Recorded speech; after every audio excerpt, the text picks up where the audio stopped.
आप विरोधी आपके लिए कहते हैं कि आप चौकड़ीबाज नेता हैं। कम उम्र के लोगों को भी आप हाथ जोड़ते हुए धोख देते हुए नजर आते हैं। एक जने का सवाल है आपके क्षेत्र का कि क्या इस हाथ जोड़ी करने से आपकी राजनीति की गाड़ी आगे बढ़ेगी या आपके पास कोई बड़ा मुद्दा है? चलेंगे। जाते थे रोजगार की बात तो आप कर रहे हैं, मैं कह रहा हूँ वंदना मीणा, हरीश मीणा और रमेश जी को आप कैसे मना रहे हैं इस बार?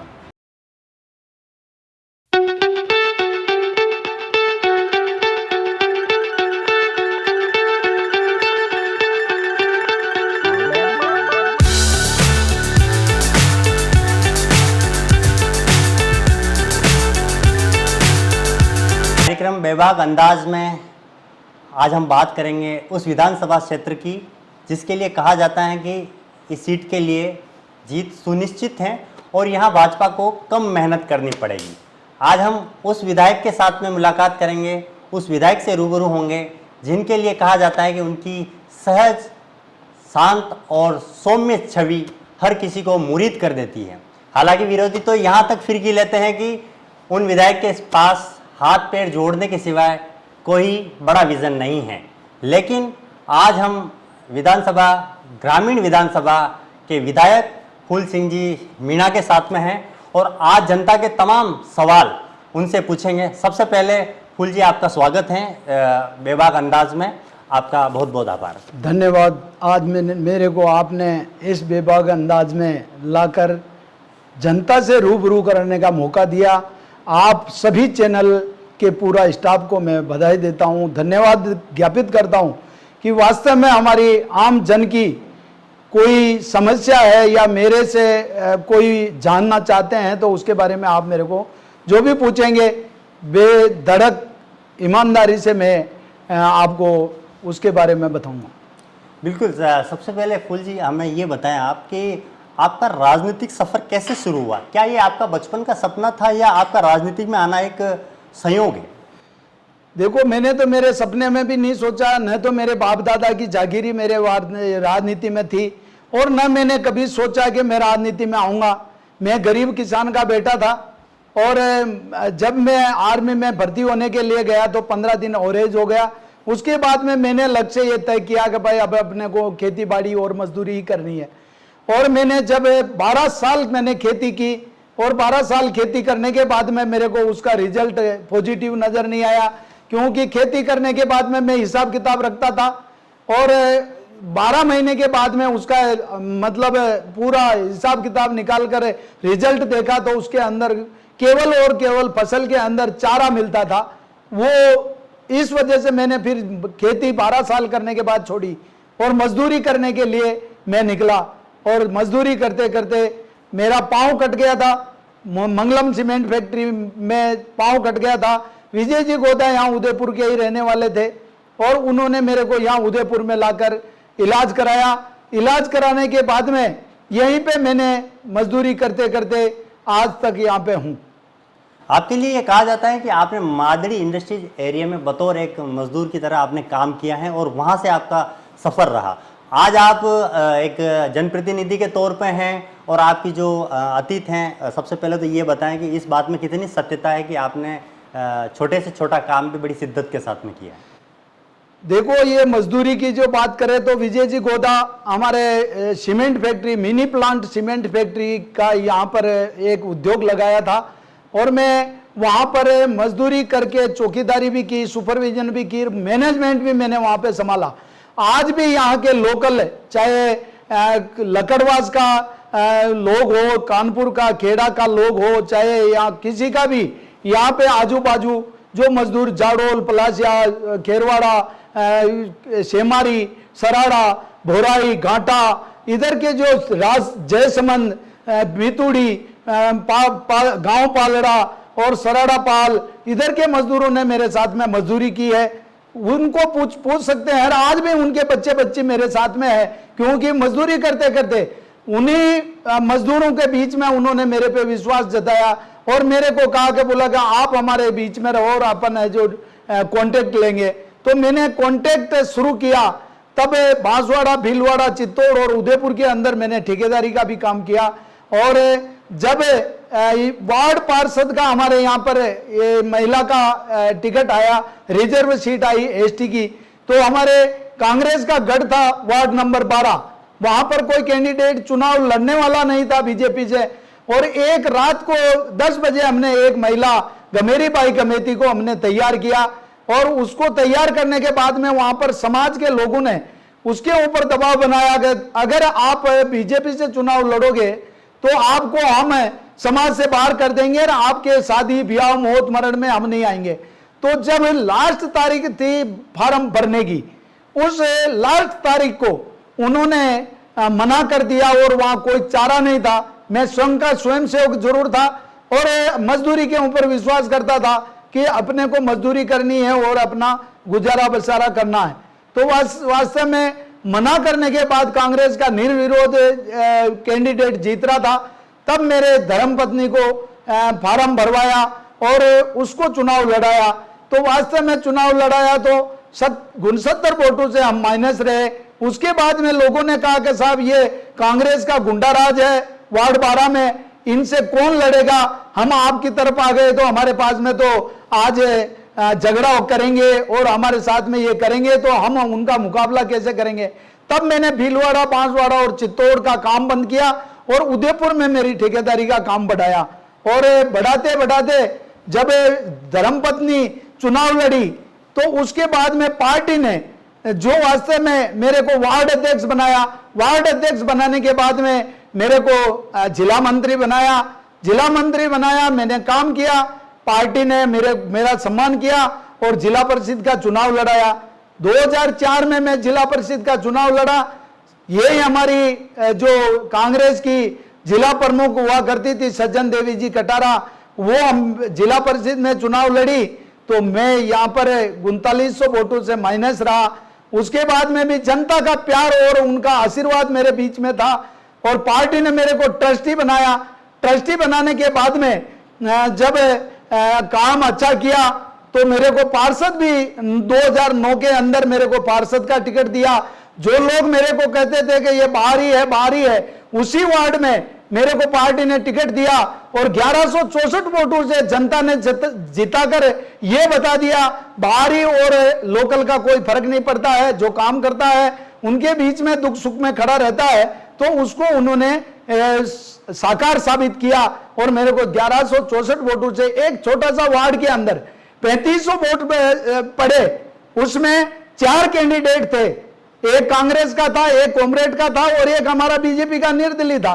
उसके बाद में भी जनता ने 1164 वोटों से जिताकर यह साबित कर दिया कि वास्तव में काम करने वाले को जनता चुनती है। बिल्कुल, आपके लिए कहा जाता है कि आप विरोधी आपके लिए कहते हैं कि आप चौकड़ीबाज नेता हैं, 4 लोगों से घिरे रहते हैं, 10-15 लोगों को कलेक्ट्रेट पर ले जाते हैं, धरना देते हैं, प्रदर्शन देते हैं और ये आपकी दिनचर्या रहती है। अब इस बात में कितनी सच्चाई है जो तो जनता जानती है और आप जानते हैं। जब भी मैं कलेक्ट्रेट में आता हूं, हर पंचायत का अलग अलग मुद्दा लेके आता हूं और चौकड़ीबाज कौन है हमारे कार्यकर्ता है और कौन सी चौकड़ी की बात करते हैं विरोधी, वो नाम बताए तो मैं उनको जवाब दूं। अब मेरे तो सभी मेरे जो बीजेपी का एक वार्ड भाग अध्यक्ष है वो भी मेरा नेता है और हमारा जिला अध्यक्ष और राष्ट्रीय अध्यक्ष है वो भी मेरा नेता है और जनप्रतिनिधि है वो भी मेरा नेता है। मैं तो उनका सेवक हूं।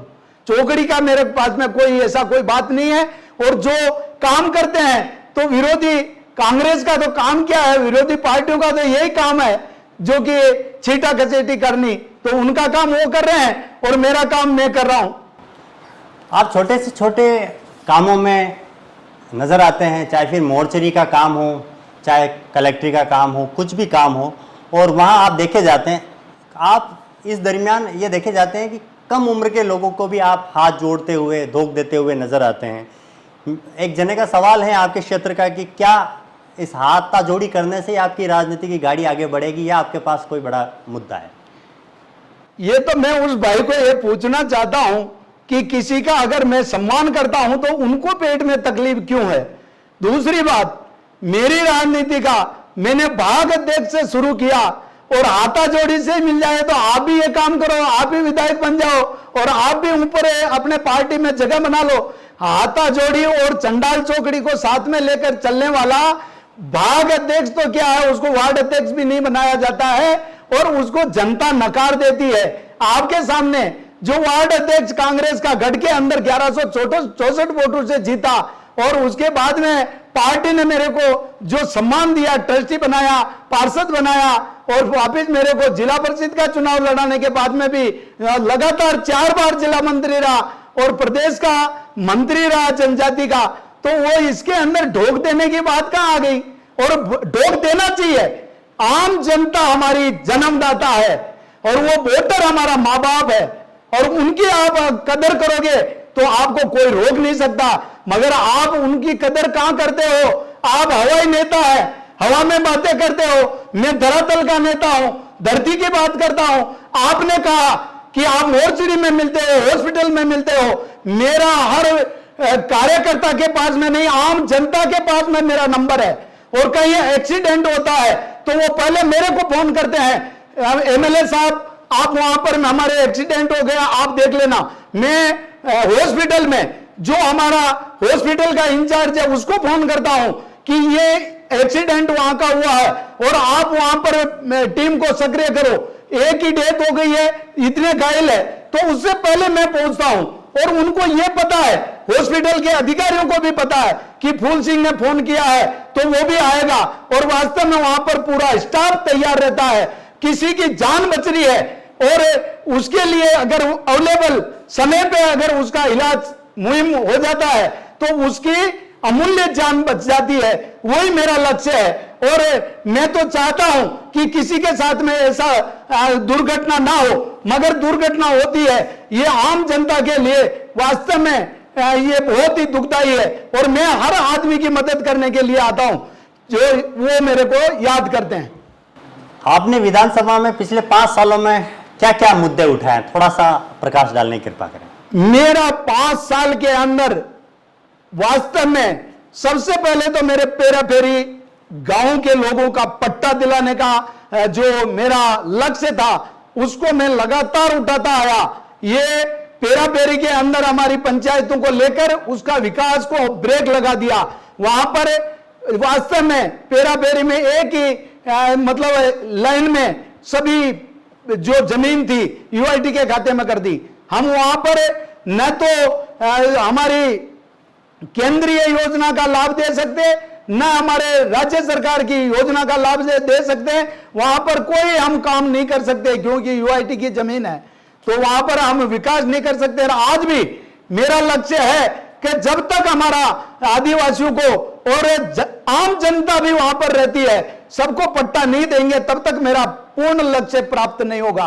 साथ में हमारा जंगल जमीन और हमारा आदिवासी परिवार जो जंगल में रहते हैं और आज वास्तव में वो उसी के निर्भर जीवन यापन कर रहे हैं। हमारी 2 फसल नहीं होती है, जहां पर बरसात की फसल के ऊपर निर्भर है और आज ये यूडीए लाकर हमारी आम जन को जो परेशान कर रहे हैं, जो पेरा फेरी के अंदर उन्होंने विकास नहीं किया और ये यूडीए लाकर जो चाहे हमारी पाई उंदरी अलसीगढ़ डोडावली बचार पोपल्टी चौकड़िया नाई बूजड़ा सिसारमा इधर हमारे बारापाल खजूरी खरपीना इधर सारे के सारे गांव है, पहाड़ी एरिया है। अरे पेरा फेरी के गांव में तो इन्होंने विकास नहीं किया और हमारे वन विभाग के अंदर रहने वाले हमारे वन अधिकार का जो पट्टा दिया है उससे भी हमारे को बेदखल करने के लिए उतारू हो गई है ये सरकार। तो मैं जब तक हमारे वन अधिकार का पूरा हक हमारे जनजाति को नहीं मिलेगा तब तक मैं इनके लिए लड़ता रहूंगा। और मेरा मेन मकसद भी यही है कि हमारे बेरोजगारी जो भाई गुजरात, अहमदाबाद, बंबई और सूरत, कहीं कर्नाटक, उधर कलकत्ता उधर जाते हैं तो उनको रोजगार देने के लिए मेरा लक्ष्य रहेगा कि कहीं न कहीं ऐसा डेवलपमेंट करें, रोजगार का कोई साधन लाएं, फैक्ट्री लगाएं और उनको यहां स्थानीय रोजगार मिले, ये मेरा लक्ष्य रहेगा। और मैं उनको जब तक ये हमारा मकसद पूरा नहीं होगा तब तक मैं इनके लिए लड़ता रहूंगा। और ये आपने देखा होगा विधानसभा के अंदर सबसे शतक लगाने वाला, 100 क्वेश्चन पूछने वाला भी फूल सिंह मीणा है। और अभी आपने कुछ दिनों पहले देखा होगा कि हमारे 200 विधायकों के अंदर 550 से 550 से ज्यादा क्वेश्चन पूछने वाला इस वर्ष में, इस 5 साल के अंदर फूल सिंह मीणा का सबसे आगे नाम आया। जनता की समस्या को, चाहे वो पानी की समस्या हो, चाहे पेरा फेरी के साफ सफाई और ये रोड नाली बिजली पानी, इसके लिए मैंने मुद्दा उठाया। ये मेरा मेन मकसद था और मैं उसके अंदर पूरा मेरी जितनी ताकत लगाई थी उतनी मैंने लगाकर इन आम जन को मैंने उनको सुविधा देने का प्रयास किया। साथ में अब गहलोत जी कह रहे थे कि 13 से पहले के जो कोई भी प्रूफ देंगे तो उनको हम पट्टा देंगे। मैं तो ये कह रहा हूं कि आपने कितने पट्टे दे दिए, आज भी हमारे पेरा पेरी के लोग पट्टे के लिए तो तरस ही रहे हैं, मगर जो यूआईटी कन्वर्ट कॉलोनियां है वहां पर भी आज रोडें नहीं बना रहे हैं, पानी की पाइपलाइन नहीं बिछाई है। ये तो ठीक है, मोदी जी ने जो वास्तव में घर घर नल पहुंचाने की जो योजना बनाई है उससे हमारा ये जो पानी की समस्या का समाधान हो रहा है। तो वास्तव में मेरा लक्ष्य यही है कि रोजगार मिले और इनकी हर समस्या का समाधान हो। एक सवाल है कि पार्टी आपको तीसरी बार टिकट क्यों दे, उस पर थोड़ा सा। ये तो पार्टी को देखना है, ये पार्टी का काम है। मैंने ईमानदारी से 10 साल मेरे को विधायक के लिए उन्होंने चुना और विधायक का पार्टी ने विश्वास किया, मैंने उनके विश्वास पर खरा उतरने का प्रयास किया है और फिर टिकट देंगे तो उससे ज्यादा ताकत से मैं काम करने का जज्बा रखता हूं और कोशिश करूंगा कि पार्टी का भी काम हो और आम जनता का भी काम हो। आपने अभी पेराफेरी क्षेत्र के लोगों की समस्या बताई। एक समस्या है हमारे, ऐसे एक सवाल आया है कि आपके विधानसभा क्षेत्र में पेराफेरी क्षेत्र में जो लोग हैं उनको पट्टे नहीं मिले। इस समस्या को लेकर आपने ज्ञापन के अलावा कुछ किया है? इस पेराफेरी की जो पंचायतें हैं उसके पट्टे के लिए चाहे हमारी सरकार 5 साल रही, तो मेरे को तो ये कहते थे वहां पे विधानसभा में भी हमारे लोग यूं कहते थे पेराफेरी आ गया। मतलब जब भी मैं उठता था, क्वेश्चन लगता था तो पेराफेरी का उठता था और मेरी जो लॉटरी निकलती थी वो भी पेराफेरी की उठती थी। मैंने पट्टे के लिए विधानसभा के अंदर कोई भी विधानसभा जो हर साल जो हमारा बजट सत्र रहता था, चाहे वो हमारा बीच का सत्र जो मौसमी सत्र रहता है या शीतकालीन सत्र रहता है, उसमें भी मैंने पेराफेरी का पट्टे की मुद्दा वहां पे विधानसभा में भी उठाया। उसी की बदौलत है जो आज कुछ पट्टे मिलने की स्थिति में आई है। जो ये कांग्रेस सरकार ने जो ये पंचायतों को जो ये आबादी के जो नंबर दिए हैं, जो एक कसरा नंबर दिए हैं, उनमें भी इन्होंने कुछ अपने जो चहेतों के नंबर जो खेत खलियान है उनके भी उसमें दे दिया। इस वजह से वो कटघरे में खड़े हो गए, लोगों ने उसका ऑब्जेक्शन उठाया। जो घनी आबादी है उसमें आप पट्टे नहीं दे रहे हो और एक आदमी का खेत के अंदर बाड़ा बना हुआ है उसके को भी आप इसमें आबादी में ले रहे हो, तो इस वजह से रुकी है। ईमानदारी से काम करते तो ये पट्टे मिल जाते तो मेरी ये समस्या का समाधान हो जाता। विधानसभा में मैंने हर दम इस पेराफेरी के पट्टे के बारे में इसलिए उठाया कि आज प्रधानमंत्री आवास हम नहीं बना सकते हैं, मेरे विधायक फंड का पैसा मैं नहीं लगा सकता हूं। यह स्थिति यहां पर है क्योंकि यूआईटी के चक्कर काटते काटते जूते घिस जाते हैं। 6-6 महीना 7 साल 2-2 साल उस एनओसी लेने में लग जाती है। लड़ झगड़ कर मैं ये एनओसी के लिए यूआईटी में कलेक्टर साहब के पास यहाँ पर चक्कर काटता हूं और बेचारे सरपंच या हमारा कार्यकर्ता वहां पर जाता है, बड़ी मुश्किल से पट्टा इसकी एनओसी लेते हैं, जब जाके हमारा काम होता है। इसलिए इसके लिए मैं बराबर उठाऊं, ज्ञापन के लिए ही नहीं, ज्ञापन तो जनता आती है तो उसके लिए जाता हूं, मगर जनता को बताना पड़ता है कि भाई ये देख लो, आपके सामने मैंने ये भी उठाया, कलेक्टर साहब के पास जाता हूं या यूआईटी में जाता हूं तो पहले मैंने जो मुद्दा उठाया उसकी कॉपी भी साथ में लगाता हूं, तो जनता को संतुष्टि मिलती है कि भाई वास्तव में साथ में कोई बड़ा काम ऐसा आपने किया हो। वो ज्ञापन से जनता आपको ज्ञापन वाले विधायक के तौर पे देखती है, तो बड़ा ऐसा कोई मिशन आप बताएं, कोई धरना प्रदर्शन या फिर आपने कहीं इस समस्याओं को लेकर बड़ा आंदोलन किया हो? बड़ा आंदोलन की तो जरूरत ही कहां पड़ रही है। हमारी सरकार थी, हमने देखो यहां से मादड़ी जाते हैं तो इसके अंदर अंडरपास जो हमने मादड़ी का बनवाया उससे दुर्घटना घटती थी वो बची। और सूखा नाका की पुलिया आप मीडिया वाले सब जानते हैं, मीडिया वाले सब जानते हैं, सूखा नाका की पुलिया के अंदर जो आए दिन दुर्घटना होती थी, वो वहां पर 8-9 महीना वो रोड बंद रहती थी। और पहले मेरी बहन 2008 और 13 के अंदर विधायक बनी थी, उससे पहले ये कहा था कि मैं ये सूखा नाका की पुलिया को ऊंची करवाऊंगी, मगर उन्होंने नहीं करवाया। हमने 2013 में आकर उस पुलिया को ऊंचा किया, वो ही नहीं, इस यहाँ प्रताप नगर से लेकर बलीचा तक का जो ये हमारा जो बाईपास रोड है, इसके अंदर आए दिन जाम लगता था, आए दिन एक्सीडेंट होता था, जिसको भी हमने चौड़ा करवाने के लिए, यहाँ यूं ही नहीं हुआ, हमारी सरकार के अंदर ये कहा कि हाईवे बन रहा है तब तक ये थोड़ी समस्या रहेगी। मैंने कहा हाईवे बनने में 2 साल लगे, 1 साल लगे, जब तक कितने लोगों की जानें चली जाएगी, किसी की बहन जा रही है तो किसी का भाई जा रहा है, किसी का पति जा रहा है, किसी का बाप जा रहा है, किसी का बेटा जा रहा है। ऐसी मैंने 5 साल का रिकॉर्ड निकालकर उनको बताया।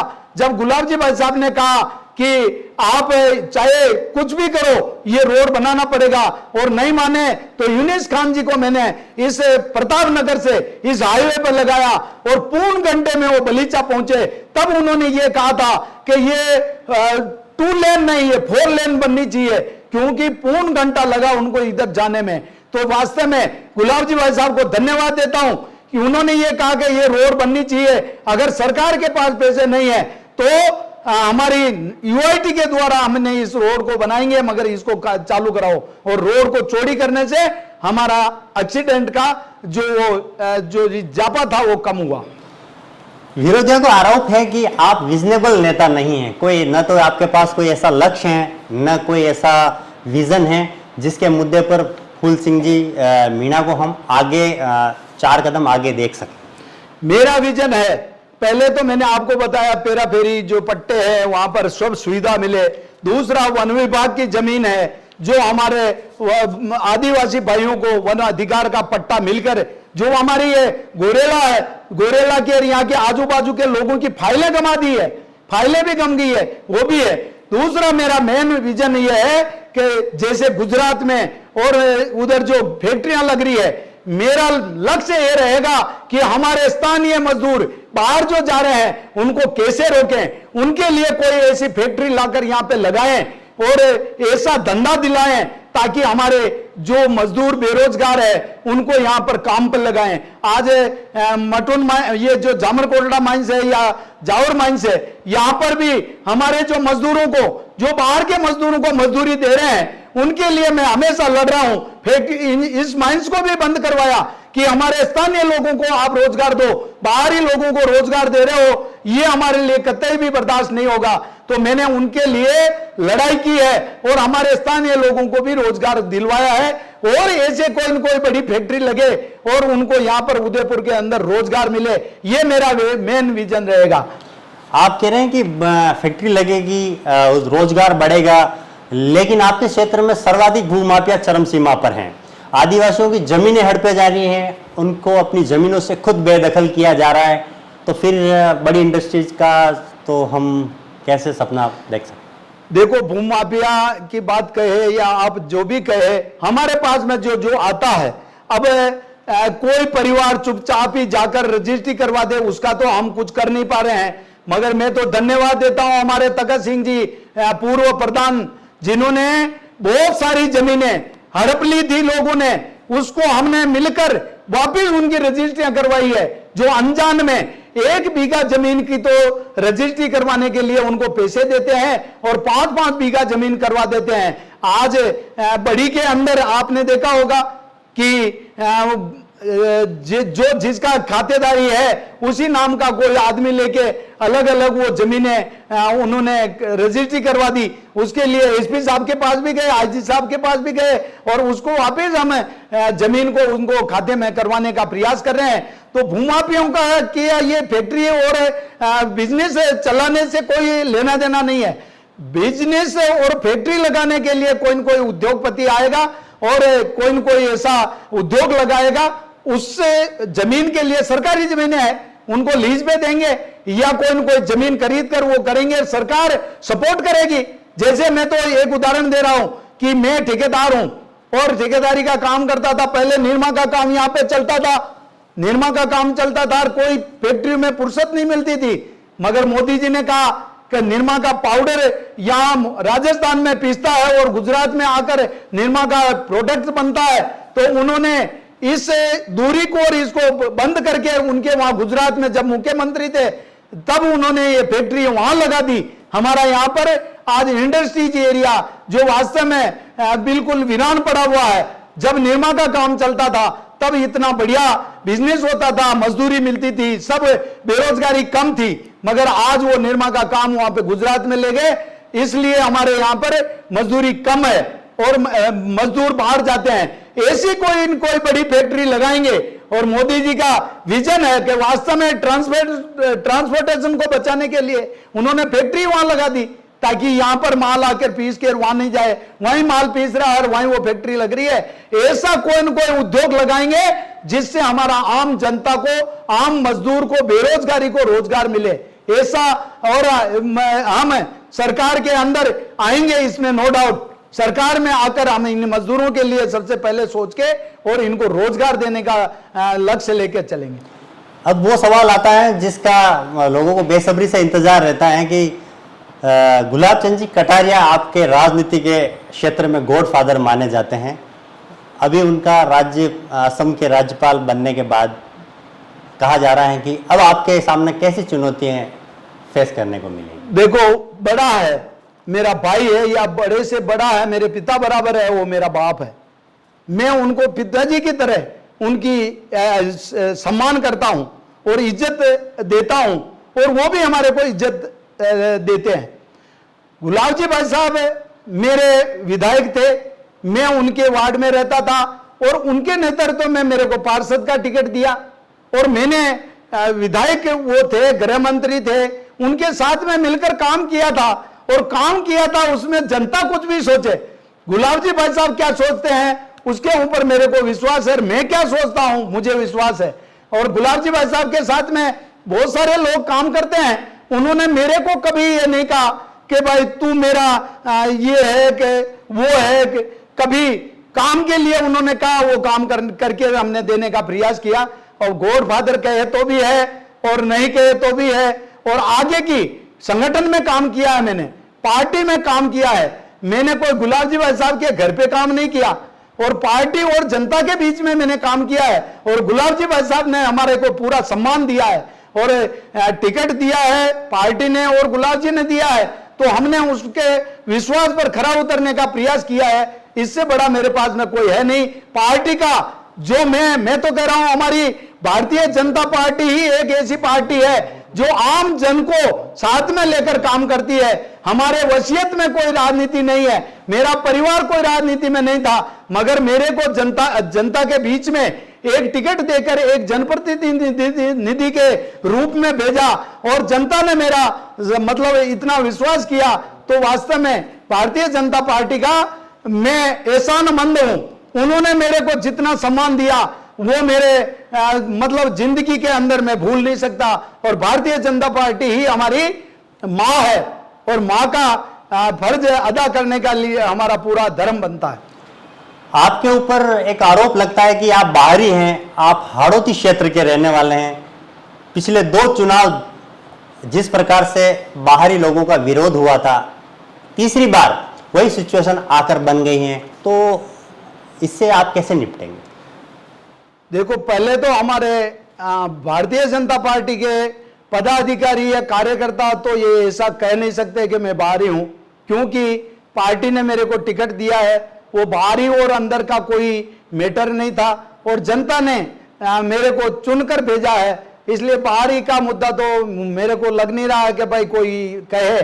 और आपने अपनों के लिए कहा, तो मुझे तो नहीं लगता कि हमारे भारतीय जनता पार्टी का कोई भी लीडर या हमारा कार्यकर्ता ऐसी बात। गुप्त मीटिंग हुई थी अभी थोड़े दिन पहले, काफी चर्चा में। मुझे पता नहीं है गुप्त मीटिंग की और किसने करियर क्या की है, हमारे बीच में आई नहीं है, बात नहीं आई है, किसी ने हमारे को कुछ नहीं कहा, तो मैं इस बारे में नहीं बोलूंगा। मीडिया में चलिए बकायदा कि आपके खिलाफ बाहरी को लेकर आप, आपकी जो चेहरे की मुस्कुराहट है वो बता रही है कि आपको इस बारे में जरूर पता है। नहीं नहीं नहीं, मेरे को जब कहेंगे तो ही मालूम पड़ेगा, मुझे पता नहीं है। उन्होंने किया होगा तो जिन्होंने कहा उनको पूछो, वही जवाब देंगे या पार्टी जवाब देगी। मुझे इस मामले में न तो किसी ने कहा है कि भाई आपके लिए ऐसी कोई मीटिंग रखी है, और मैं तो उनका सबका सम्मान करता हूं कि हमारे कार्यकर्ता के चरणों में ढोक देकर नमन करता हूं कि आपने पार्षद का चुनाव लड़ाया, ट्रस्टी बनाया और 2 बार विधायक बनाया। मैं तो आपका कर्जदार हूं और मैं आपके चरणों में रहकर ही जनता के बीच में जाता हूं और वहां से पूरा आशीर्वाद मिलता है और मैं सेवा करने के लिए तत्पर रहता हूं। मेरे को बाहर ही और अंदर से कोई लेना देना नहीं है। मैं तो केवल और केवल भारतीय जनता पार्टी ने जो जिम्मेदारी दी है, और मेरा पार्टी का कोई भी बड़ा नेता या कोई भी हमारा पदाधिकारी या कार्यकर्ता ऐसी बात कर ही नहीं सकता।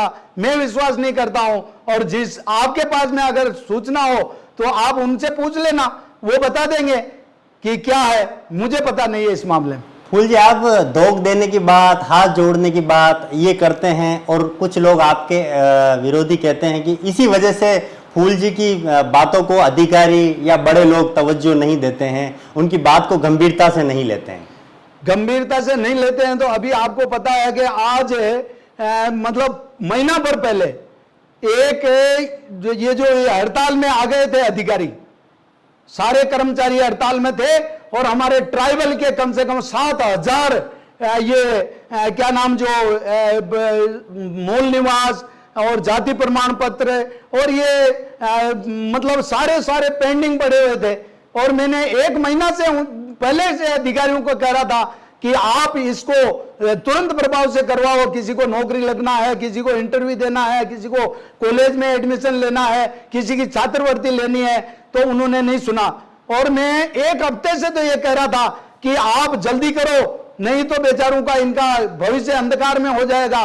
और जब नहीं कलेक्टर साहब ने इन्होंने नहीं सुना तो आपने देखा होगा कि मैं वहां पर तहसील के अंदर धरने पे बैठा, और उसी दिन अधिकारियों ने 10 आदमी लगाकर रात को 11 बजे, दूसरे दिन उसकी जो कहीं इंटरव्यू थी और किसी को एडमिशन करना था, रात को 11 बजे उनका मतलब सर्टिफिकेट मिल गया और दूसरे दिन वो नौकरी लग गया।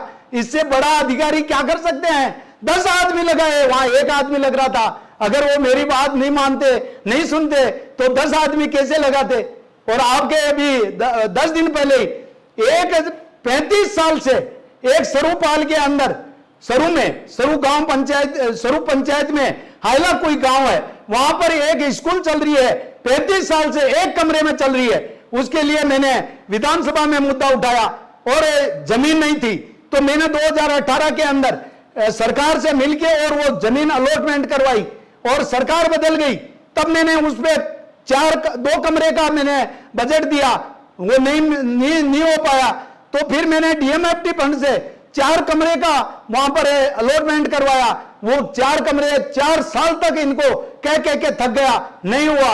और मैंने कलेक्टर साहब को कहा, मैंने कहा साहब कर दो, डीएमएफटी फंड पैसा ही नहीं दे रही है। आज 5 साल के अंदर ये डीएमएफटी फंड को सरकार किसी और बंद में खर्च कर रही है और आम जनता के लिए पैसे नहीं दे रही है। इसलिए मैंने कलेक्टर साहब को कहा, मैंने कहा नहीं करोगे तो ये लोग बाग धरने में बैठेंगे। तो जब यहाँ पर जो एक मीटिंग थी, जो गहलोत जी भी आए हुए थे यहाँ पर, तो वो उस मीटिंग में लोग बाग आके यहाँ पे बैठ गए। तो मैंने कलेक्टर साहब को कहा कि ये आप इनकी बात मान लो और सुन लो और इनको घर भेज दो कि भाई 10 दिन में 15 दिन में ये काम होगा। तो वो नहीं सुने, तो मैं कलेक्टर साहब को 6-7 बजे तक इंतजार की, नहीं आए तो फिर मैं वहीं बैठ गया। आखिरी में कलेक्टर साहब को रात को 10:30 पौना 11 बजे आना पड़ा और उस डीएमएफटी फंड को पंचायत को देकर दूसरे दिन मेरे को फोन किया कि आप पंचायत से टेंडर लगवा दो। तो उन भाइयों को मैं ये कहना चाहता हूं कि वो अधिकारियों को आप खुद पूछो कि अधिकारी कितना सम्मान करते हैं और कितना काम करते हैं। तो इस बात के अंदर कोई मैं मतलब कोई मुद्दा नहीं मानता हूं। अधिकारी बात मानते हैं, सही बात है, उसके लिए मानेंगे। अगर गलत होगी तो वो मेरी क्या किसी की नहीं मानेंगे। इसलिए विपरीत सरकार के अंदर, कांग्रेस की सरकार के अंदर इतना काम करवाना और अधिकारी काम कर ले, चाहे कोई भी हो, कैसा भी काम हो, इससे बड़ा अधिकारियों के लिए मैं क्या कर सकता हूं। आपका सीधा मुकाबला कांग्रेस के दिग्गज आदिवासी नेता खेमराज जी कटारा के परिवार से हैं।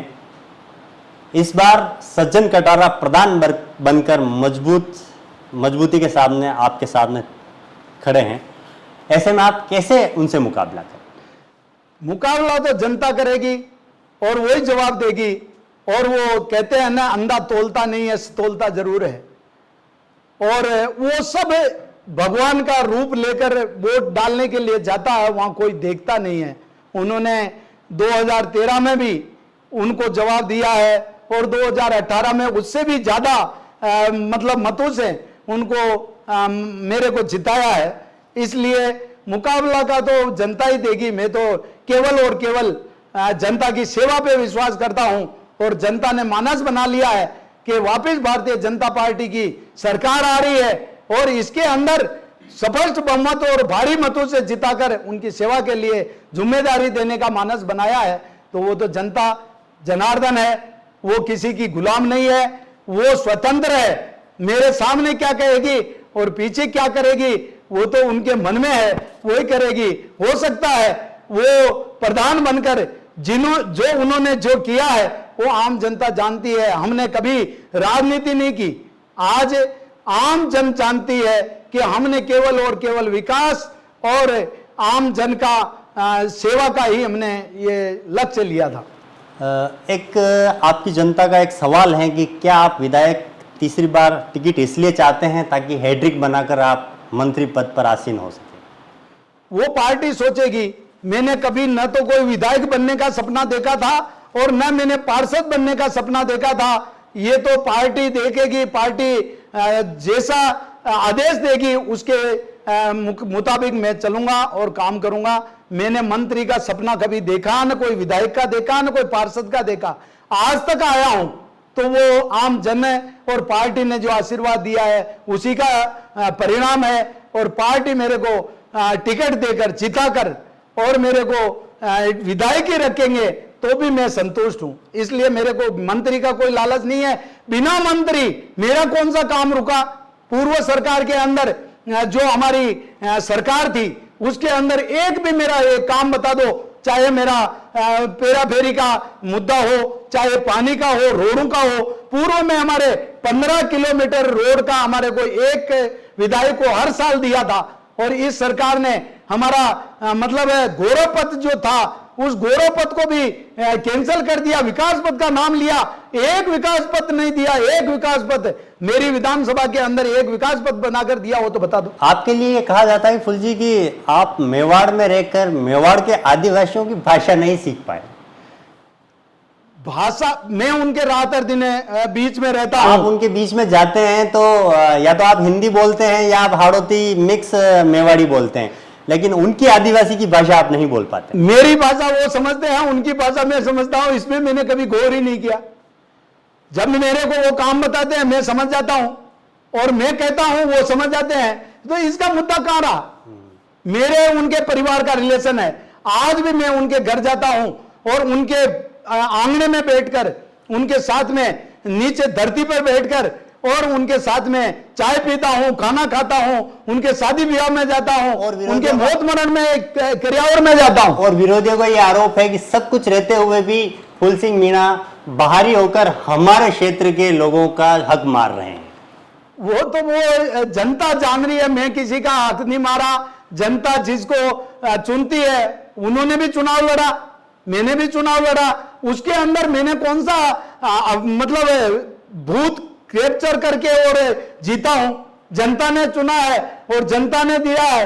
तो वो बाहरी और अंदर की और उनका हक तो उनसे जनता से मांगो ना, जनता देगी उनका हक। मेरे पास तो है नहीं। मैं तो जनता के बीच में हूं, मैं तो जनता के बीच में हूं और जनता ने जो वास्तव में मेरे को जो दिया है उसका मेरी एक एक शरीर के अंदर खून का कतरा रहेगा तो उनकी जिंदगी पर गुलाम रहकर सेवा करूंगा।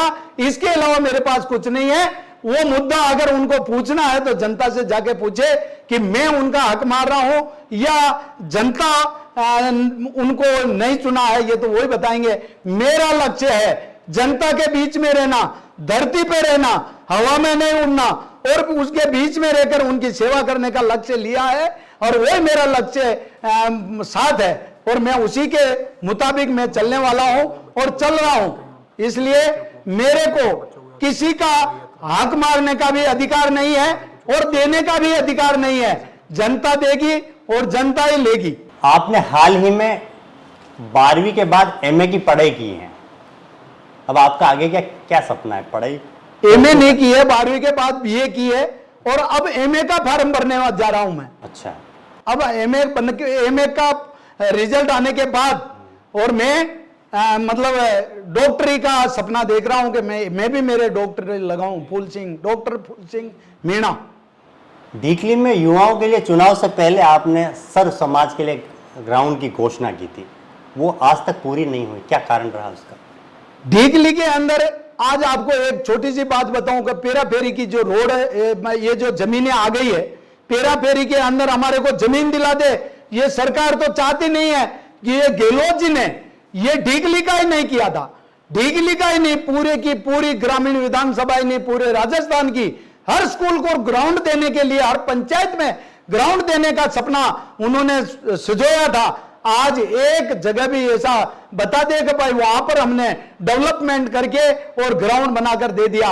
इसलिए जमीन का अभाव है। आज यहां पर हमारी देवाली ग्राम पंचायत है, यहां पर देवाली सवेना ग्रामीण पंचायत है, उसके अंदर 3 कमरे हैं और 12वीं तक स्कूल चल रही है। हमारे पास वहां पर जमीन नहीं है, पंचायत भवन बनाने के लिए वहां पर देवाली में जमीन नहीं है। ऐसी स्थिति में मैं उन युवाओं से हाथ जोड़कर प्रार्थना करता हूं कि मैं वास्तव में इसके लिए लड़ रहा हूं, लड़ता रहूंगा जब तक आपका ग्राउंड की जमीन मुझे नहीं मिलेगी, तब तक मैं आपका इस संघर्ष के लिए बराबर संघर्ष करता रहूंगा। एक प्रश्न आया कि आप 10वीं और 12वीं में टॉपर रहे बच्चों को निःशुल्क हवाई यात्रा करवाते हैं, वो कैसे करवाते हैं? आपके दिमाग में कैसे ये आया? मैं जब पार्षद था तब मेरी बच्चियों ने ये कहा कि पापा जी आप बड़े बड़े नेताओं के साथ में रहते हो, बड़े बड़े अधिकारी आईएएस आईपीएस के पास रहते हो और आपकी एजुकेशन क्या है?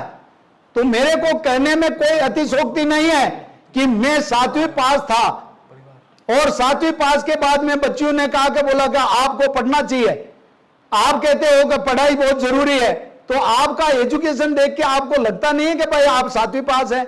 मैंने कहा लगता है तो क्या करूं, मैं जहां पे जा रहा हूं जनता का काम कर रहा हूं, अधिकारी मेरा बात मान रहे हैं और हमारे पार्टी के पदाधिकारी नेता लोग मंत्री सब हमारी बात मानते हैं क्योंकि हम वाजिब बात बताते हैं। नहीं आप पापा जी आपको पढ़ना पड़ेगा। मेरे 5 बेटियां हैं, बेटा नहीं है। उन्होंने मेरा जबरदस्ती फार्म भर के और मेरे को 10वीं का एग्जाम देने के लिए मजबूर किया, क्योंकि जब 10वीं का कोई अनपढ़ भी बोर्ड की मतलब ओपन परीक्षा दे सकता है, तो मैंने 10वीं की परीक्षा के लिए मना करने के बाद में भी जबरदस्ती फार्म भर दिया और उन्होंने नोट्स बनाकर मेरे को गाड़ी में देते थे और शाम को 10 बजे बाद में 1 घंटा और सुबह 5 बजे उठकर मेरे को वो पढ़ाते थे और परीक्षा के दिनों में 3 दिन में मोबाइल बंद रखता था और नोट्स बनाकर और 3 साल का पेपर निकालता था कि पहले क्या क्या पेपर में क्या क्या प्रश्न पूछा गया, उन पेपरों को मैं पूरा दिमाग में उतार लेता था और उसी पेपर के अंदर से सवाल आता था। किसी पेपर के अंदर घुमा फिरा कर पूछ लेते थे प्रश्न को, मगर वो थे वही प्रश्न और उससे मैंने 10वीं क्लियर की। 10वीं क्लियर करने के बाद में मेरे को हिम्मत बन गई, 12वीं का फार्म भर दिया और 12वीं कर ली। उसके बाद में तो और हिम्मत बन गई, फर्स्ट ईयर कर ली, सेकेंड ईयर कर ली और बीए फाइनल करके मैं अपने आप में गौरव महसूस करता हूं कि वास्तव में पढ़ाई के अंदर कोई उम्र नहीं होती है। और जब मेरी बच्चियों ने मेरे को पढ़ाया तो मैंने देखा मेरे आदिवासी एरिया के अंदर बालिका को मैं कैसे बढ़ावा दूं। तो मेरे पास में मेरा विधायक फंड था, मैंने कहीं ऐश आराम और इधर उधर विदेशों की यात्रा नहीं की, उन पैसों को मैंने इन बच्चियों के लिए लगाने का निश्चय किया। और फर्स्ट में मैंने 2014-15 में मैंने हवाई यात्रा का किया कि भाई 2014-15 में जो भी रिजल्ट 75% अंक लाएगी बच्ची को, उसको मैं हवाई यात्रा कराऊंगा। तो मेरे 3 बच्चियों ने हवाई यात्रा का टिकट करवाया और पहली बार मैं उनको लेके गया तो उनकी माँ बापों ने ये कहा कि साहब हमने तो कभी ट्रेन नहीं देखी और मेरी बेटी हवाई यात्रा कर रही है, इससे बड़ा और मेरे को क्या मिलेगा। वास्तव में मेरे को और हिम्मत बंधी और मैंने फिर दोबारा दूसरे वर्ष भी यही क्राइटेरिया रखा तो उसमें मेरी 7 बच्चियां गई और फिर तीसरे साल 21 बच्चियों ने हवाई यात्रा की और चौथे साल 27 बच्चियों ने यात्रा की। ऐसे करके हमारी बराबर 9 साल से मैं टुकड़ों टुकड़ों में 2 साल मेरे ये निकल गए कोरोना का। इसमें हवाई यात्रा क्या कोई एक दूसरे को छू ही नहीं सकते थे, इस वजह से वो रुक गई थी। और अभी मैंने 27 बच्चों को हवाई यात्रा कराई है और अब की बार 71 बच्चियों को हवाई यात्रा करा रहा हूं, उनका लिस्ट ले ली है और जल्दी मैं टिकट करा के और उनको इस सितंबर माह में या अक्टूबर माह के अंदर फर्स्ट में ही इनकी हवाई यात्रा का टिकट करवाने के लिए कर रहा हूं। और हवाई यात्रा से यहां से एयरपोर्ट डबोक से जयपुर जाएगी और जयपुर से ट्रेन के द्वारा वापिस उदयपुर लेके आऊंगा। ये मेरा लक्ष्य मेरी बेटियों से ये रहा। और मोदी जी ने कहा बेटी बचाओ बेटी पढ़ाओ बेटी को आगे बढ़ाओ, तो मैंने भी लक्ष्य किया कि ये जितने भी मेरे ग्रामीण विधानसभा की बेटियां हैं सबको तो मैं हवाई यात्रा नहीं करा सका, मगर काबिल बच्ची है जो उसे मेरे क्राइटेरिया में आ रही है उनको भी मैं इस हवाई यात्रा से उनका मनोबल बढ़ाऊं, ये मेरा लक्ष्य था। आपके हवाई यात्रा पर मोबाइल सीएम अशोक गहलोत की मोबाइल योजना कहीं भारी न पड़ जाए? मोबाइल योजना का अभी मैं लालमंगरी में गया था, वहां पे कम से कम 15-20 महिला बैठी थी। मैंने उनको पूछा, मैंने कहा अशोक जी आपको मोबाइल दे रहे हैं, सबके पास आ गया होगा। उनके एक लेडीज ने भी, एक महिला ने भी हाथ खड़ा नहीं किया कि भाई मेरे पास मोबाइल आ गया। तो इसलिए वो तो आपने देखा होगा कि युवाओं का गला घोटा इन्होंने, गहलोत जी ने क्यों घोटा। एक बच्ची ने मोबाइल लेकर कहा कि मैं मोदी जी को, भारतीय जनता पार्टी को वोट दूंगी और पहले भी मैंने भारतीय जनता पार्टी को वोट दिया है, इसलिए मोबाइल का कोई फर्क नहीं पड़ेगा। उस बेटी का, उस बच्ची का वीडियो देखकर इन्होंने, गहलोत जी ने सोचा कि ये छात्र संघ का जो चुनाव है, कॉलेजों का चुनाव है, कहीं युवा भारी नहीं पड़ जाए। और यहां पर अगर कॉलेज के अंदर भारतीय जनता पार्टी के समर्थन करने वाली एबीवीपी जीत कर आ गई तो मेरे 2023 के अंदर सोपड़ा बिल्कुल ही साफ हो जाएगा। तो उन्होंने चुनाव रद्द करने का जो निर्णय लिया है तो ये मोबाइल की वजह से ही लिया। बहुत सारे राशन वगैरह, बहुत सारी योजना चला रखी है सीएम गहलोत ने और आपकी विधानसभा में अधिकतर वो लोग हैं जो इस योजनाओं का फायदा, तो योजनाओं से आपके कितनी चुनौती का सामना? कोई चुनौती नहीं है। 2013 में भी इन्होंने इतनी घोषणा की थी, 2008 और 13 के बीच में सरकार में थे, 5 साल इन्होंने कुछ नहीं किया। लास्ट के साल के अंदर 4 साल बाद में बहुत सारी योजना फ्री में रेवड़ियां बांटी, वही काम अभी कर रहे हैं। तो 2013 में इनका हर्ष हुआ, वो आज 2028 में भी होगा, 23 में। एक सवाल है कि आपके क्षेत्र में सरकारी मुलाजिम जो हैं वो आम लोगों की जो जमीन है उनको आसानी से ध्वस्त कर देते हैं, जबकि जो भूमाफिया हैं बड़े बड़े वो अभी भी कुंडली मारकर बैठे हैं, उनको सरकारी मुलाजिम छेड़ते तक नहीं। अब ये मेरे से ज्यादा आपको अनुभव है कि जो लोग ये काम करते हैं उनमें अधिकारी जो भूमि व्यवसायी है उनसे मोटी रकमें लेते हैं और वो काम करवाते हैं। इसलिए अधिकारी लेना बंद हो जाए तो भूमाफियों का भी ये बोलबाला कम हो जाए, मगर उनका काम है। लेकिन उनको तो जनप्रतिनिधि ही रोक पाएंगे। अगर वो लोग कहते हैं कि डरा के रखेंगे, आपके जैसे सौम्य स्वभाव के अगर नेता होंगे तो वो उनसे डरेंगे ही नहीं। ऐसा है कि मेरे पास आया है और उसका काम नहीं किया, एक आदमी बता दो कि भाई मेरी जमीन हड़प रहे हैं और इन्होंने मेरी मदद नहीं की, उसका मैं जवाब दे सकता हूं। जब किसी के भूख लग रही है, आपके क्षेत्र में तो देवस्थान की भूमि तक को भूमाफिया खा चुके हैं, निगल चुके हैं। ये आप जान रहे हो, ये आज रिश्वतखोर जो है, जो अधिकारी है, आज कलेक्टर, एसपी और पटवारी, तहसीलदार और सारे के सारे इस रिश्वत कांड में जो पकड़ में आ रहे हैं, इसका मतलब क्या? देवस्थान से उनसे कोई लेना देना नहीं है। उनके तो ये है कि हम पैसे कैसे कमाएं, ये पैसे लेकर और वो जमीन वालों को दे रहे हैं, वो भी मतलब जनप्रतिनिधि और सरकार दोनों मिलकर सरकार का, जैसे अब मैं विपक्ष का विधायक हूं, मेरी बात नहीं मानेंगे अधिकारी मानेंगे गहलोत जी की, सरकार की बात मानेंगे।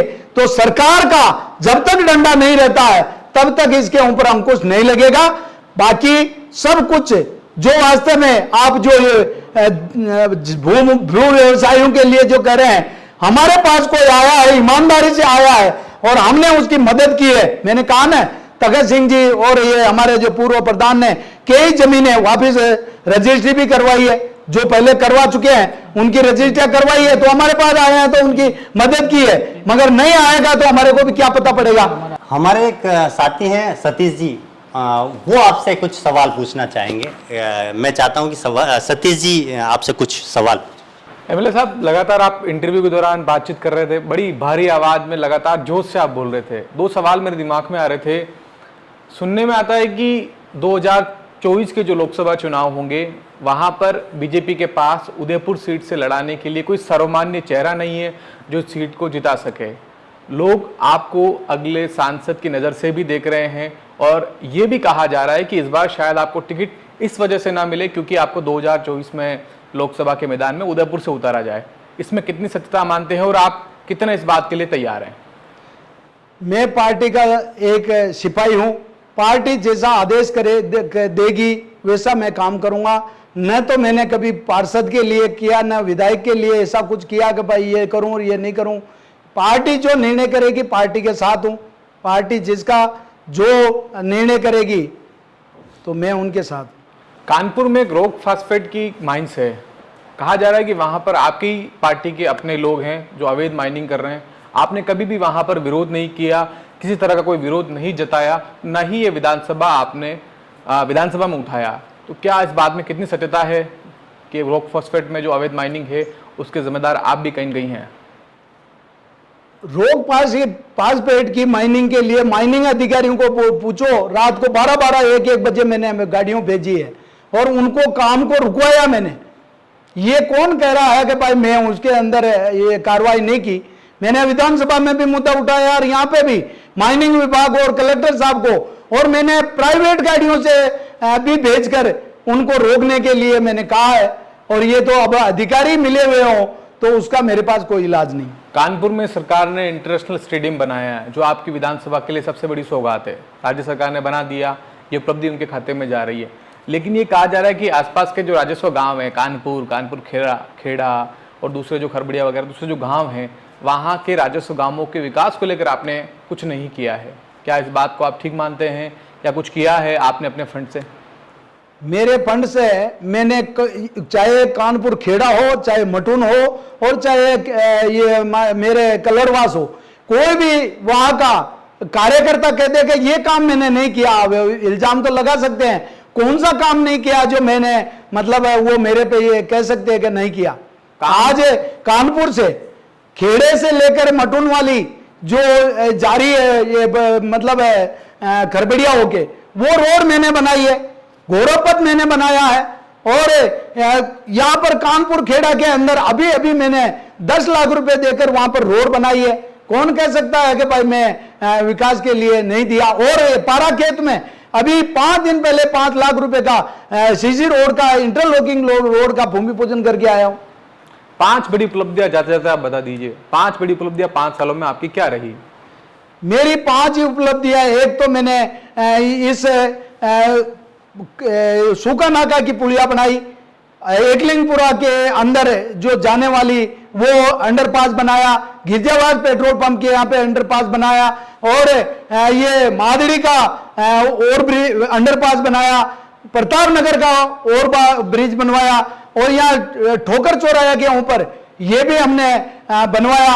यही नहीं, ये जो हमारा यहाँ से कुंडाल से लेकर जाडोल जाने वाला रोड के लिए भी हमने गुलाब जी भाई साहब से मिलकर और गडगरी जी से ये रोड बनवाकर आज हमारा बहुत बड़ा काम हुआ है इसके लिए। और दूसरा, हमारी जो सभी जो ये स्कूलों के अंदर अध्यापक नहीं हुआ करते थे, उसमें हमने अध्यापक जब 30% अध्यापक थे, जब मैं 2013 में आया, स्कूलों के अंदर कमरे नहीं थे, सब कुछ होते हुए भी हमने स्कूलों का प्राथमिकता में रखते हुए हमारी शिक्षा को कैसे बढ़ावा दे, इसके लिए मैंने सब कुछ काम करने के लिए मैंने किया। और वन विभाग की जमीन को हमने वनाधिकार पट्टे के लिए और पेरा फेरी के पट्टे के लिए लड़ रहे थे, तो उनके वास्तव में आज ये उनको बेदखल कर देते, उनको भी बचाने का हमने काम किया।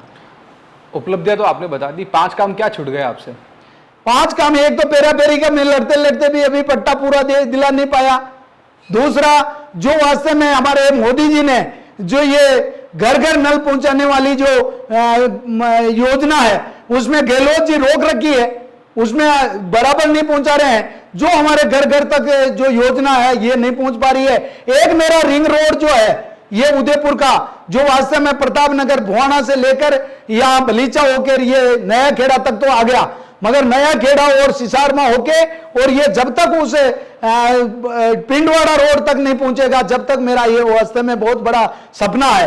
दूसरा, मेरे हर स्कूल के अंदर ग्राउंड का मैंने जो ये गहलोत जी ने भी कहा, मैं भी चाहता हूं कि हमारे जो ये स्कूल के अंदर खेल का जो ये कह रहे हैं ना कि ओलंपिक करवा रहे हैं, ओलंपिक कहां करवा रहे हो, ग्राउंड तो है ही नहीं। और वो एक दूसरी स्कूलों में जा जाकर वो दूसरी स्कूलों में एक मैच यहाँ हो रहा तो एक 10 किलोमीटर दूर हो रहा, दूसरा 3 किलोमीटर दूर हो रहा, अलग अलग जा रहे हैं। तो मेरा मकसद रहेगा कि एक तो हमारे यहाँ की रोजगार मिले और एक हमारे बच्चों के लिए स्कूलों में भवन मिले। आज भी हमारा जो शहीद रतनलाल मीणा है, शहीद रतनलाल मीणा के नाम से स्कूल जरूर है, मगर उसके अंदर रिपेयरिंग का पैसा नहीं है, सरकार दे सक रही है। आज भी मेरे पास में कम से कम 25 आदमी आए थे कि शहीद रतनलाल छोटी उंदरी वाली स्कूल है, उच्च माध्यमिक विद्यालय रतनलाल मीणा जी के नाम से है, मगर उसके अंदर आज भी बरसात में बच्चे नहीं बैठ पा रहे हैं। ऐसी स्थिति के अंदर मैं वास्तव में, और एक उपलब्धि यह भी है, शहीद रतनलाल के घर तक रोड पहुंचाने का मैंने लक्ष्य लिया था। वो वहां पर डमरीकरण नहीं कर पाया, मगर उस रोड को भी मैंने पहुंचाने के लिए वहां तक कर दिया है। और थोड़ा सा बाकी रह गया तो 3 लाख रुपए देकर उसके घर तक हमने रोड पहुंचाने का काम भी किया। साथ में हमारे जो वास्तव में इस विधानसभा के अंदर जो रोजगार देने की बात है, तो हम इंडस्ट्रीज लगाकर इनको रोजगार देने का भी हम लक्ष्य लेके चलेंगे। जाते जाते रोजगार की बात तो आप कर रहे हैं, मैं कह रहा हूँ वंदना मीणा, हरीश मीणा और रमेश जी को आप कैसे मना रहे हैं इस बार?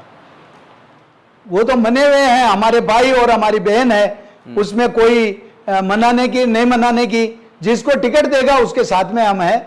हो सकता है कि कोई भी टिकट दावेदारी कर सकता है। हमारी भारतीय जनता पार्टी के अंदर पहले हमारे नंजी मीणा थे, उसके बाद में चुनीलाल जी आए, फिर वंदना जी आए और फिर मेरे को टिकट दिया। और हो सकता है आगे पार्टी जो सोचेगी जैसा भी करेगी, हमारे मनाने की न मनाने की कोई बात ही नहीं है। पहले कोई चुनीलाल जी को मिला तो कौन विरोध किया, वंदना जी मिले तो उनको भी जिताया और मेरे को भी इन्होंने ही जिताया। तो मनाने की न मनाने की बात ही नहीं है, हमारे अंदर कोई विरोध नहीं है, दावेदारी कोई भी कर सकता है। को बहुत बहुत आभार और धन्यवाद, आपने रूबरू करवाया और हमारी आम जन का भी आपने सवाल पूछा, मैंने कोशिश की है आपको संतुष्ट करने की। बहुत बहुत धन्यवाद। तो ये थे बेबाक अंदाज में फूल सिंह जी मीणा। बेबाक अंदाज में पूरे जोश के साथ में आज देखा गया कि उनकी जो आवाज़ थी वो बड़ी तल्ख आवाज़ थी है और बड़े अच्छे से उन्होंने जनता के सवालों का जवाब दिया। सो कैसा लगा, और भी आपके कोई सवाल हैं तो कमेंट्स बॉक्स में डालें, नंबर शेयर करें। आपके विधायक से आप भी प्रश्न पूछ सकते हैं, आपके क्षेत्र के विधायक से आप बेबाक अंदाज में सवाल पूछिए, नीचे दिए गए नंबर पर भेजिए। शुक्रिया, धन्यवाद, जय मेवा।